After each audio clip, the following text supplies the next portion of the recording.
Good morning लोगोफोर Pwisi प्रडाक्शननिफ्राय दा shooting सोलिगासिनो दं आरोना शुटिं माने बे एसे गोबावनि ओमफ्राय आङो माने हगाराखैमोन नालाय Pwisi प्रडाक्शनाव बेखायनो आङो दिनै नोंथांमोनजों शेयार खालामनो थाखाय माने ब्लगखौ हगारनाय जाबाय आरो नोंथांमोना नायनो इन्ट्रेस्ट मोनोबा बिदिखौ जोबजासे नायलांबाय थादो जों मा खालामो आरो शुटिंआव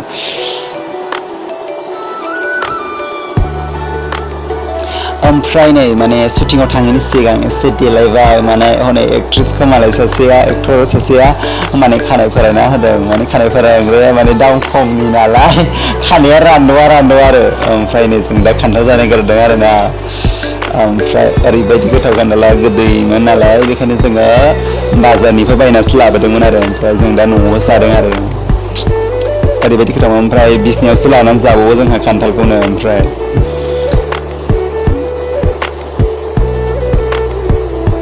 ओमफ्राय जोङो बाजाराव थांनो नागिरदों आरोना एसे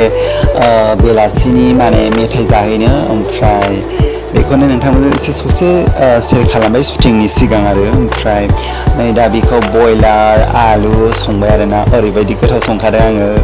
नुनायाव थावा जों नुदों जानो हागौ थेवबो माने गोथाव संदों आङो हस्सा गुबै दे थगायाखै आं माब्लाबा गोथाव सङो ओमफ्राय माब्लाबा बायोबा माने थावा जायो आरोना ओंख्रिया ओमफ्राय जोङो दा शुटिंआव फैबाय आरोना नेक्स्ट डेआव ओमफ्राय नैबेखौ आङो जोबोर मिस खालामदों मा नाममोनथाय बावगारबाय आं जा मिस खालामदों आङो मिस खालामबा बहा मोनगोन ओमफ्राय थाथोंसै आंनि भिडिअ मेम'रि हिसाबै आरो ओमफ्राय नै दा एक्ट्रेसनि माने फाग्लिनि रल दं आरो जायफ्रा भिडिअखौ नुबाय नोंथांमोना थांनानै भिडिअखौ नायहैबानो जाबाय आरोना ओमफ्राय आंखौ माय नुदों आंखौ गाज्रि नुदों आंना मबाइला दाम खम नालाय आंखौ गाज्रि नुयो ओमफ्राय नै जोङो दा शुटिंनि थाखाय एसे मा होनो लाहार फाहार खालामबाय एक्ट्रेसआ हनै हायाव एसे उन्दुनायनि आरोना माने फाग्लिनि स्टाइल नालाय एसे फाग्लिनि रल एसे लादों आरो बानायदों रल सोलायलांबाय ओमफ्राय नै दा एसे शुटिं जागासिनो दङ एसे ओमफ्राय आङो माखासे भिडिअ क्लिप्स देखायबाय नोंथांमोनजों शेयार खालामनो थाखाय ओमफ्राय नै दैयाव एसे खारनायनिमोन आरो आंनि खारनाया जाया दे माने आं ट्राइसो खालामदों आं एकदमबारे पारफेक्ट खालामनोबो रोंखाया माने ट्राइ खालामदोंसो दे ओमफ्राय गाज्रि मोननो नाङा माने सोलोंदोंसो नालाय एसे सोलोंनायाव जेबो गाज्रि आं मिथिला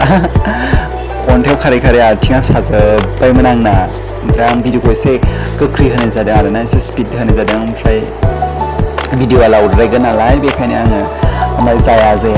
खेबनांबाय थाबाय आरो माने बानायनांबाय थाबाय आरो बिदिनो जाखायो शुटिंआव जायानो माने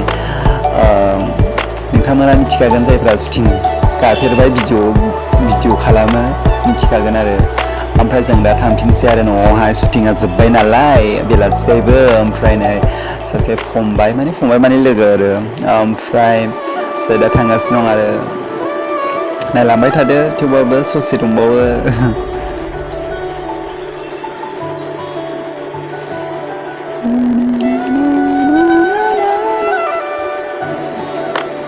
दा जोंनि गामि मोनफैबायानो नै जोंनि गामि हाबबायानो औगुरि बाजार नैबे औगुरि स्कुल ओमफ्राय नैबे डनबस्क आरोना नैबे डनबस्क नुहुरनाया बे डनबस्क स्कुल आरोना जोंहा डनबस्क स्कुल खाथियावनो ओमफ्राय जों दा गारिनिफ्राय ओंखारबाय